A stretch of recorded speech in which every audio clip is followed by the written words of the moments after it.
नमस्कार विद्यार्थी मित्रांनो, तुमचं आपल्या VSH या यूट्यूब चॅनलमध्ये मनापासून स्वागत आहे। तर आज आपण घेऊन आलो आहोत स्टँडर्ड 8चा म्हणजे इयत्ता 8वीचा सुलभ भारती मराठीचा स्वाध्याय।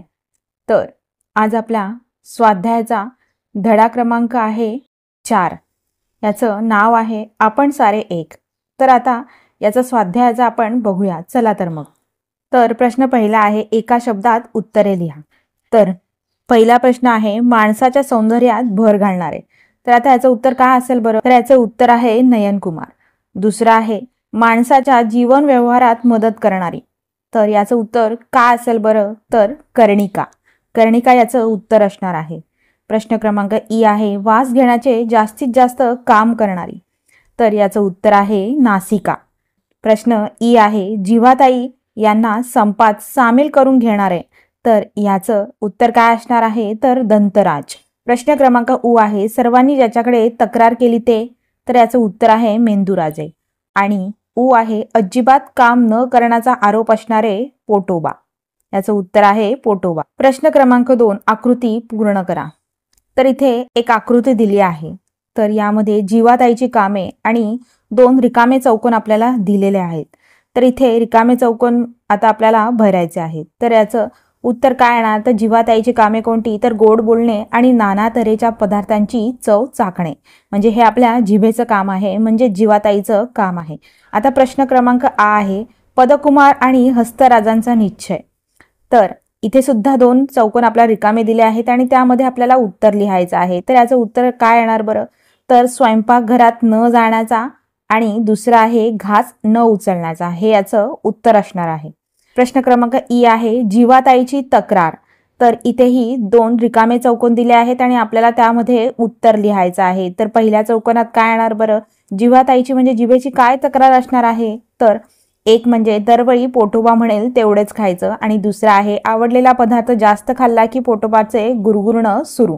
प्रश्न क्रमांक 3 आहे, कारणे शोधा व लिहा। तर यातला प्रश्न क्रमांक अ आहे, जीवाताई गप्प आहे, कारण? तर याचं कारण काय आहे? तर इथे आपल्याला पुढे कारण लिहायचं आहे। तर याचं उत्तर काय असणार आहे? जीवाताई गप्प आहे कारण पोटोबा खवळ्याची मोठी चिडचिड यायला लागली आहे म्हणून। प्रश्न क्रमांक आ आहे, पोटोबा मधून मधून गुरगुरतं, कारण? तर याचं कारण काय आहे बरं?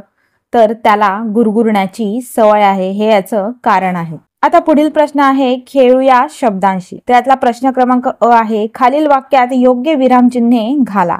तर आता इथे प्रश्न क्रमांक अ दिला आहे, तो म्हणेल तेवढेच खायची सक्ती असते माझ्यावर। तर आता हे आपल्याला इथे एक वाक्य दिलं आहे आणि त्यात विरामचिन्ह आता आपल्याला घालायचे आहे। तर इथे काय येणार? तर अवतरण चिन्हामध्ये हे वाक्य येणार आणि शिवाय शेवटी तिथे उद्गारवाचक चिन्ह येणार। म्हणजे कसं? तो म्हणेल तेवढंच खायची सक्ती असते माझ्यावर, हे अवतरण चिन्हामध्ये येणार आणि उद्गारवाचक चिन्ह इथे। प्रश्न क्रमांक आ आहे, हो हो आमची तयारी आहे। तर इथे उत्तरामध्ये काय येणार? तर हे सुद्धा अवतरण चिन्हामध्ये हे वाक्य येणार आहे। तर होच्या नंतर आपल्याला इथे स्वल्पविराम द्यायचा आहे, पुन्हा हो आमची तयारी आहे, आणि शेवटी अवतरण चिन्ह पूर्ण करून मग तिथे पूर्णविराम द्यायचा आहे।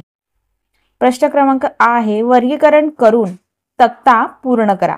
तर इथे आपल्याला काही शब्द दिले आहेत आणि त्याचं वर्गीकरण करायला सांगितलं आहे आणि तक्ता आपल्याला पूर्ण करायला दिले आहेत। तर ते प्रश्न मधले जे आपल्याला जिथे शब्द दिले आहेत ते शब्द कोणते आहेत बरं? तर भराभर, सावकाश, पोटोबा विरुद्ध, बापरे आणि सतत किंवा कशासाठी, पोटोबामुळे, स्वयंपाकघरापर्यंत, तुमच्याबद्दल अथवा अबब, हे आपल्याला शब्द दिले आहेत।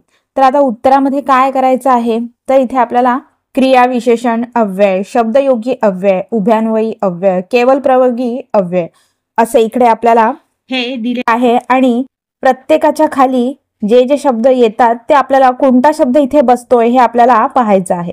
तर क्रिया विशेषण अव्यय यामध्ये काय येणार? तर भरभर, सावकाश आणि सतत हे इथे शब्द येणार आहेत। शब्दयोगी अव्ययाच्या कॉलम मध्ये काय येणार आहे? तर पोटाविरुद्ध, कशासाठी, पोटोबामुळे, स्वयंपाकघरापर्यंत, तुमच्याबद्दल हे शब्द इथे येणार आहेत। उभयान्वयी अव्यय कोणते आहेत? आणि, किंवा, बापरे, अबब आणि अथवा। तर केवळ प्रयोगी अव्यय कोणते आहे तर बापरे आणि अबब. तर इथे पुढील प्रश्न दिला आहे की खालील शब्दांसाठी पाठात आलेले शब्द लिहा. तर इथे कोणते शब्द आहेत बरं ते? कान, नाक, हात, पाय आणि जीभ. यासाठी पाठात कोणते शब्द आले आहेत ते आपल्याला पुढील रिकाम्या चौकोनामध्ये भरायचं आहे. तर कानासाठी पाठामध्ये कोणता शब्द आला आहे तर कर्णिका. तर दुसरं आ आहे नाक. नाकासाठी कोणता शब्द आला आहे तर नासिका. हातासाठी कोणता शब्द आला आहे तर हस्तक्राज. आणि ई आहे पाय. पायासाठी शब्द आला आहे पदकुमार. आणि उ आहे जीभ. जिभेसाठी शब्द आला आहे जीवाताई.